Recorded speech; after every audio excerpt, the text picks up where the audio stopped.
Hi, I'm Rebecca Leach and I recently had a baby.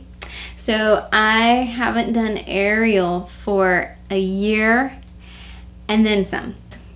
Well, let's just say I am having lots of flashbacks to 10 years ago when I first started aerial work. My goal is to be able to do a pull-up. The gear that you need in order to get started is number one, a door. See, I have a door. It's ready to go. And that door is going to come in very handy for your pull-up bar.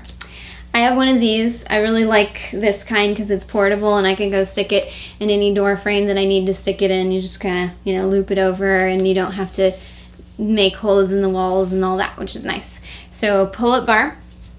And then the other thing that's going to come in handy for your first couple weeks is a resistance band of some sort. So you don't want to start doing full-on pull-ups right away. That can cause a lot of problems. I tried that. I really hurt my elbow, so don't do that. Don't just start and try to jump into pull-ups. You got to ease your way in. Plus, this is going to build beautiful shoulders in just the right way so your shoulders won't come up. Even if you can do a pull-up but you don't have great form, this is going to be the program for you. All right, let's go ahead and get started. All right, now that I have my pull-up bar all set up, I looped my band around it and we're going to do our first exercise.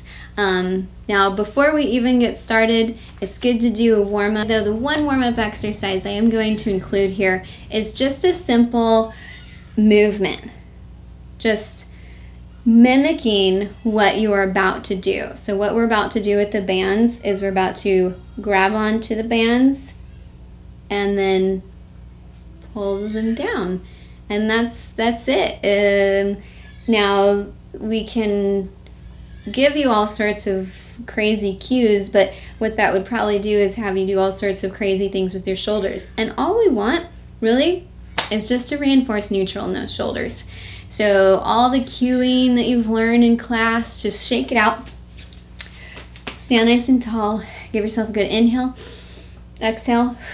And what you have there in your shoulders, just try to keep that. And that, 9 times out of 10, is the perfect alignment. You don't need all these other cues or instruction. All you need to do is fight to keep that. And so we're just going to have arms up and arms down. That's it.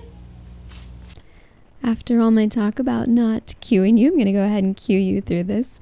But my point of what I was saying is that it would be best if we could get ourselves and our students to understand where neutral is. And so as long as their body aligns up to begin with, then it's all about just reinforcing that. Rather than doing something extra with the shoulders or added, that becomes, we shouldn't have to work so hard to hold ourselves in proper alignment. Unfortunately, that is challenging to start off. But if we can get people there, then it's all just about reinforcing what we have going. So these exercises, although they seem simple, are very important not to skip. And especially if yourself or your students are weak, this is definitely then the place that they want to start. But even if you have a good deal of strength, going through these exercises with the resistance bands helps to remind all of those tiny muscles exactly where they need to be and where they should be working in these exercises. And it'll help to give you proper form on your shoulders when you transfer this to your aerial work. You're going to find your shoulders coming up a lot less because you've practiced and rehearsed and built good habits about where your shoulders should be and where they should be placed away from those ears, not overly jammed down into your back, of course, but just a really strong reinforced neutral. It's a very powerful look if you can transfer this to the air. And so it's really important to start with these simple exercises. And this also helps to build up your grip strength. One thing that we're doing right now is having to really hold with your hands on your resistance band as you pull down. So you might have good pull-up muscles, but you might find that your grip gets tired doing this exercise is great. This is going to be really good for strengthening that grip. Here I show some really nice shoulder shrugs, and so again, these are really great to do when we don't have a lot of weight, we aren't hanging from our whole body. I'm trying different positions with my hands to see the differences and see how things feel. Typically you want the palms facing each other for the ideal angle there. And now here I'm demonstrating another exercise where the palms are facing towards each other, and I'm more of a box shape with my elbows tucked in. So as you come down, really keep those elbows in, tucked to your sides. And we're almost done with this segment. We're just going to do a few more of these. And then what I'm going to do is actually release the resistance bands and rehearse what movement patterns my body just went through without the bands. One reason that I like to do this is because it's really fun to feel that floating feeling when you no longer have the resistance. Your arms will just feel like they're floating through space, and there's something about that feeling that you want to capture. You want to have that sort of feeling in your body when you go to perform. So this may seem too easy for you, but it's the perfect exercise to get you to a new quality and building strong habits in those shoulders. So this band that I have here is really, see, look at that, super, very, very light. I could run forever with it. If you have one that's heavier, I'm going to show you the variation to do. I have this band hooked on a doorknob, and then I close the door, and then you want it to be approximately your elbow height. So this is working out really well for me. And then what you want to do is set up so that you have your elbow underneath your shoulder, and then you're at a 90-degree angle, and then you simply want to open up to the side. And if this is a difficult exercise, then it gets into major muscle groups, and the purpose of our exercise here is to work the rotator cuff muscles, because the rotator cuff muscles are what help protect us from injury if we suddenly were to get misaligned in our aerial work, get that shoulder, just if we relax our major muscles, we're really just hanging on those rotator cuff muscles. So normally those should not be the major muscles working.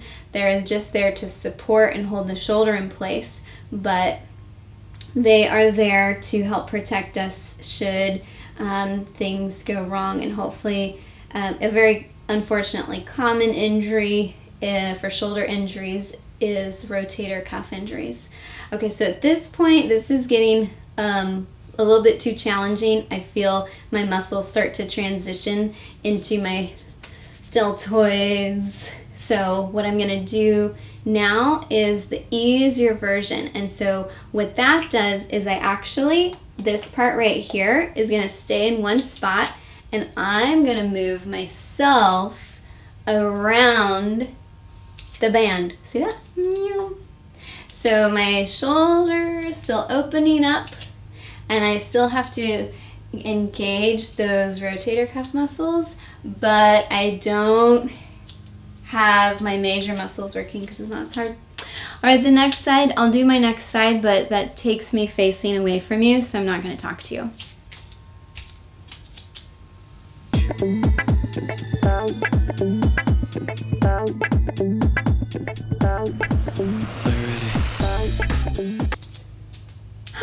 That felt good.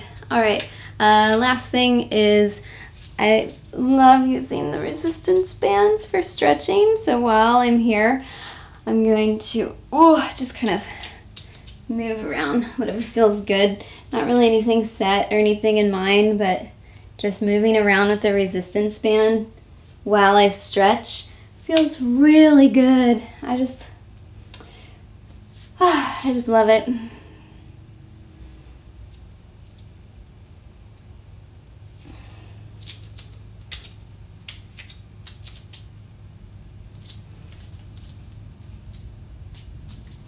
Oh, that is yummy, yummy, yummy, yummy. I hope you're enjoying your shoulder stretch time as much as I do. And by the way, while we're here, and I'm just kind of chit-chatting, after you do some sort of workout and your body's warm, that's the time that you want to stretch. So this is prime time right here, because I did a bit of a workout on my shoulders, so they're all nice and warm, and so now's the time to stretch them. When you do rotator cuff exercises, if you do a lot of them to fatigue, that is not the time that you want to go back and do any of your pull-up action. And that more goes for when you're doing aerial classes. So if you do any of those exercises and you're really working those rotator cuff muscles to fatigue, you don't want to then start doing your workout on those tired, exhausted, I'm dead muscles that could tear on you. So if you're doing a workout, save that for the end. Or better yet, just do it separately like we are here. These are perfect at-home exercises to get those shoulders in good condition. And I will have more tips for you next week. All right, have a good week.